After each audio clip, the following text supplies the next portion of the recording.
Welcome to Mind Your Being. I'm Cass, and over the next 3 episodes, I'm inviting you to join me for a little mini-series all about our minds and the powerful role our thoughts play in shaping how we feel, behave, and experience our lives. Now, these are the first solo episodes I'm doing on the podcast, and I had a lot of topics to choose from, but the reason I've chosen to talk about our relationship to our thoughts is because the quality of our thoughts can really affect our experience of life.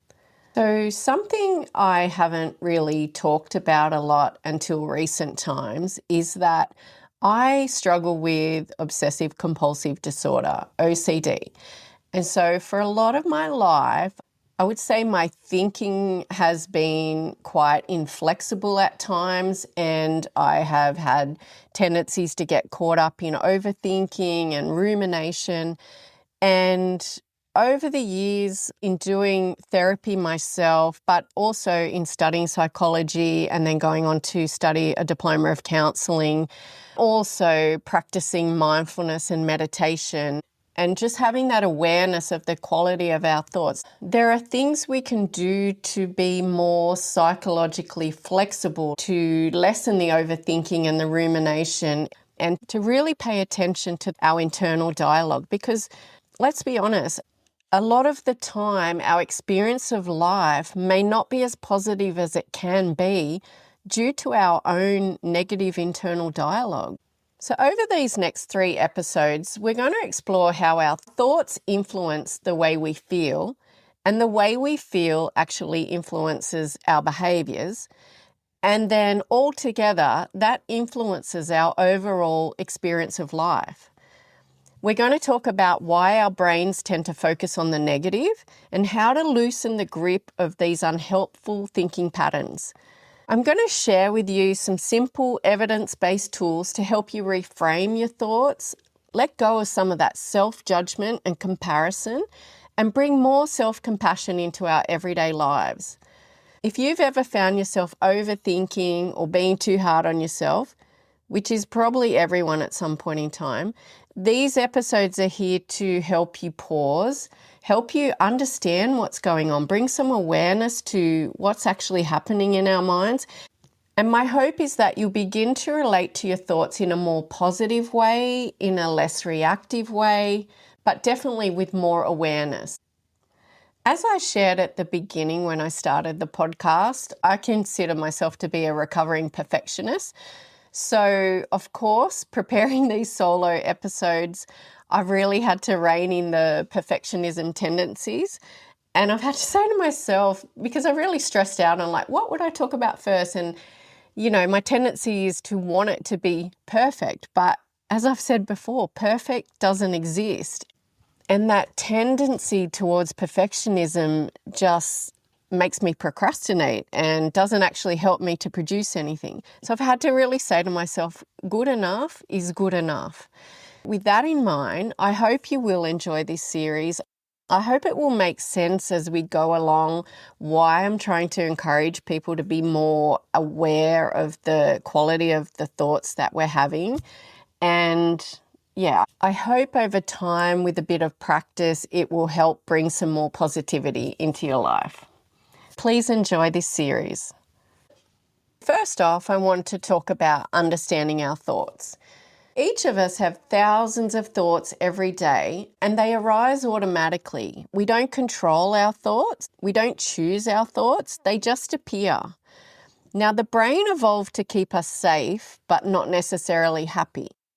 Our brains are actually wired with a negativity bias, which means that we're wired to focus more on the negative thoughts and the negative events that happen more often than the positive thoughts and the positive things that happen. It's why we could receive maybe 9 kind comments and 1 bit of criticism, and our mind obsesses over the criticism. I think that's true for everyone, and it's just helpful to know that's how our minds are wired. It's not anything wrong with you, it's just part of the system design. Now, this bias was useful as we evolved, but today it often leads to worry and anxiety, self-criticism, overthinking and rumination. So if you notice your mind focusing on what's wrong or what could go wrong, that's not you failing at positivity. That's just how a human brain works. So as I said, we can't control the thoughts that come into our mind. And our thoughts are not facts. Just because we have a thought doesn't mean it's true. But often, if we don't pay attention to our thoughts and we're just on autopilot, it's really easy to get caught up in believing every thought we have, especially the negative ones.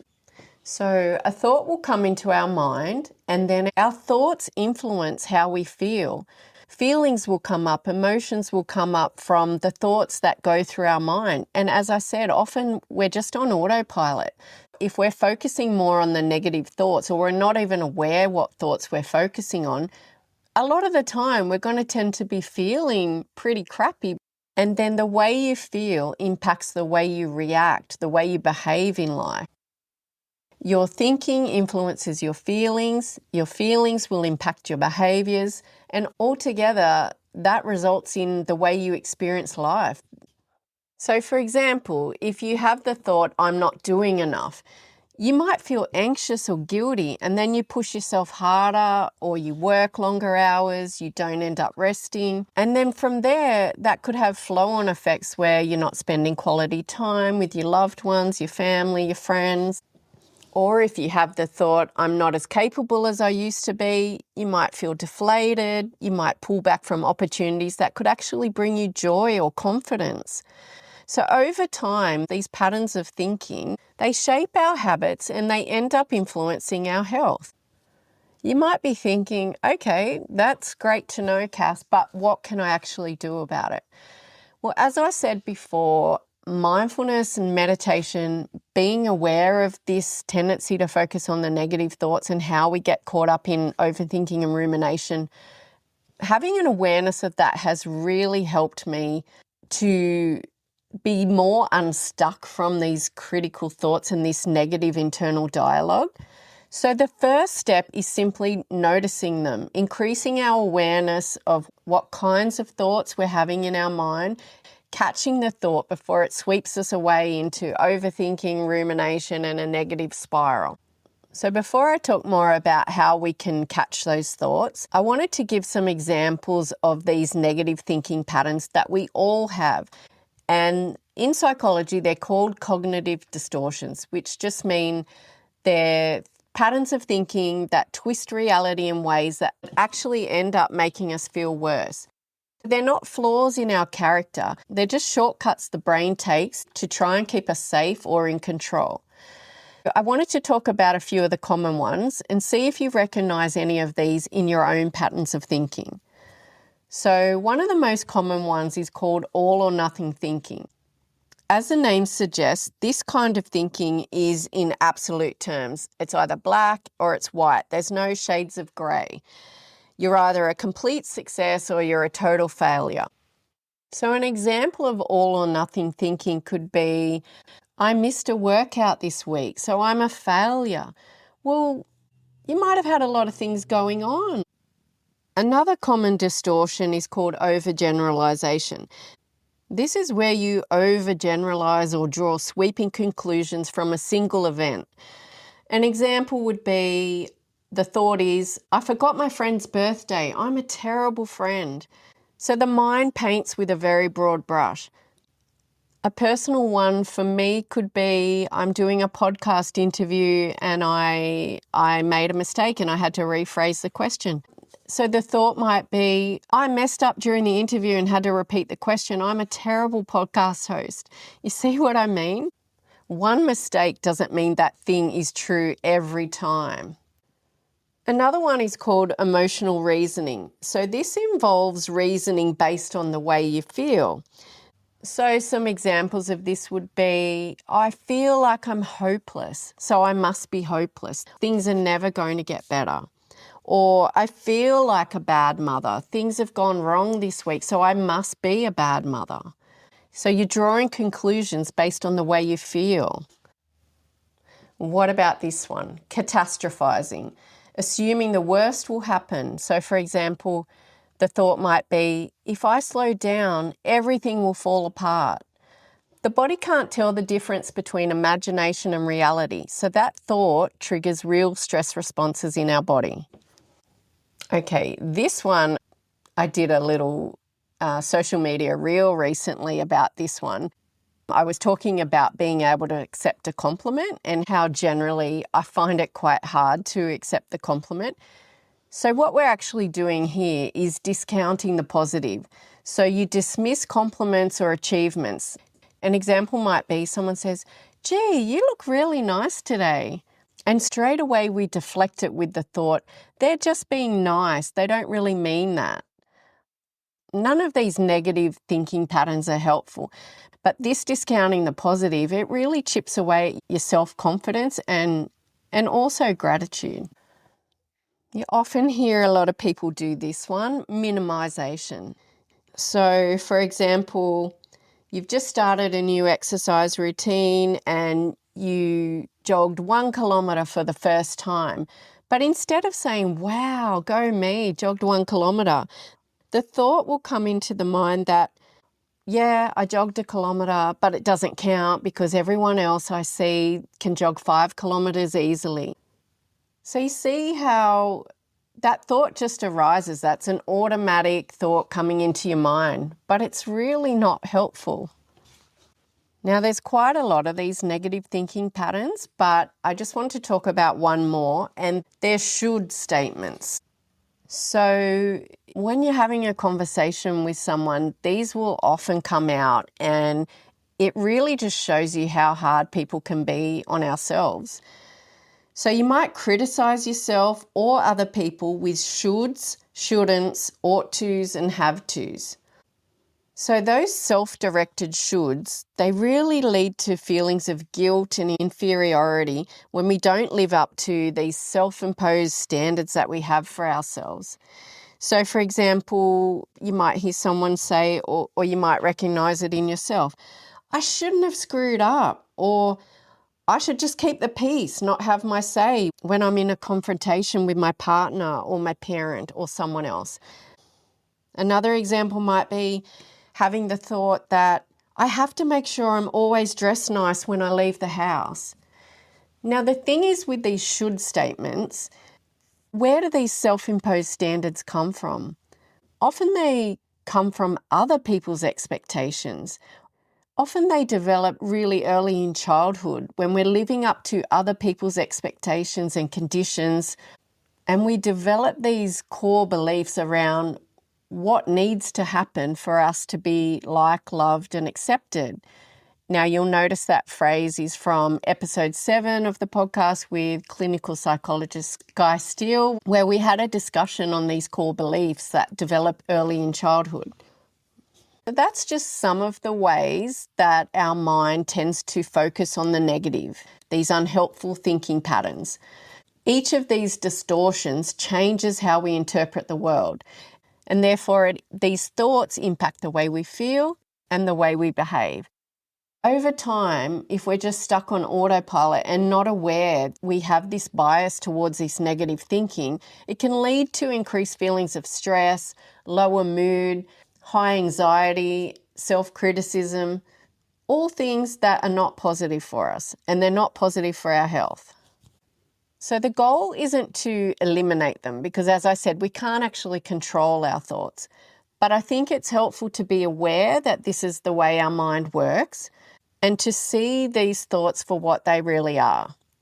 Because once you pay some attention to your thoughts and your thinking patterns, sometimes you can catch them as they come. You can create a little space between the thought and your reaction to the thought. And it can really help with detaching from going down into an overthinking and a rumination spiral if we have more awareness on how these thoughts impact our feelings and behaviours. Okay, so how do we increase that awareness or become aware of these thinking patterns in ourselves? For me, one of the things I find most helpful is to have a few minutes of mindfulness or a small meditation practice. That just means taking a few moments to sit somewhere with quiet and just pay attention to the thoughts that come into your mind. It's not to judge them. It's not to try and change them. It's just to really notice them, be the observer. What thoughts are coming up? Why is this awareness important, and why is it a first step towards feeling better? When we're able to pay attention to these thoughts or become aware of them more often, we can create a little space between the thought and our automatic reaction. Without this awareness, our thoughts are running the show, whether we're aware of it or not.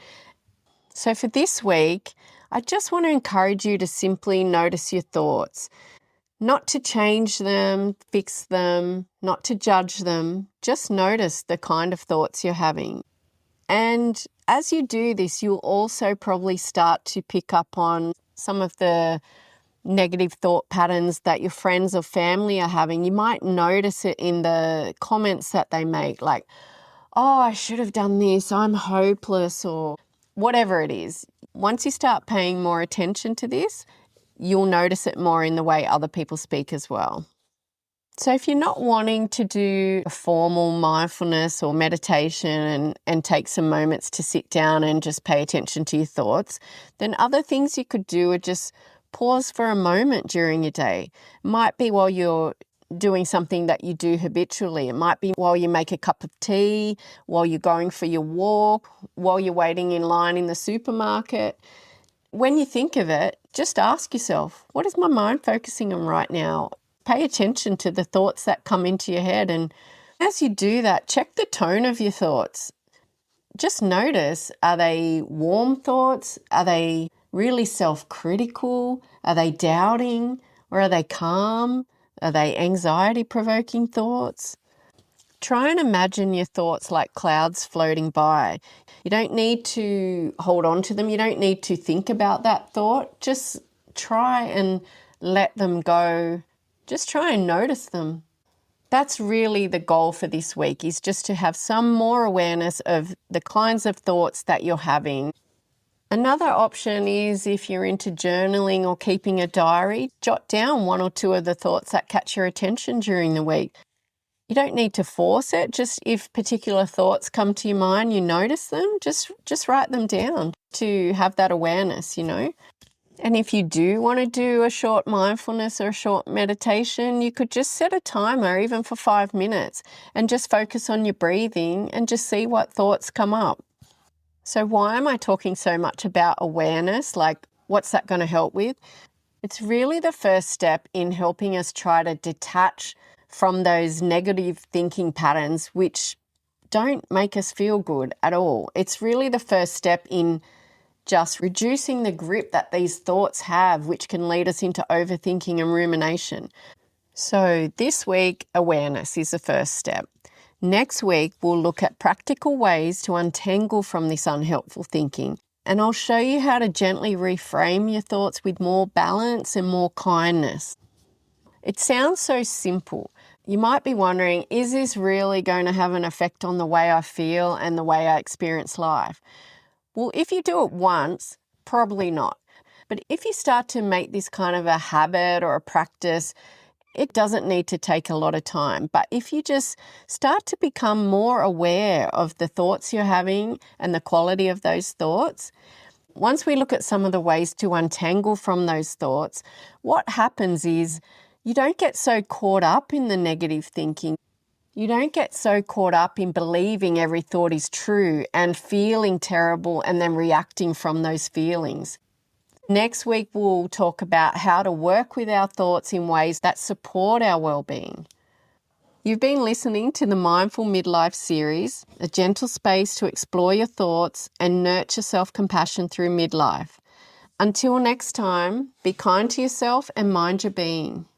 Thanks so much for listening to this episode of the Mind Your Being podcast.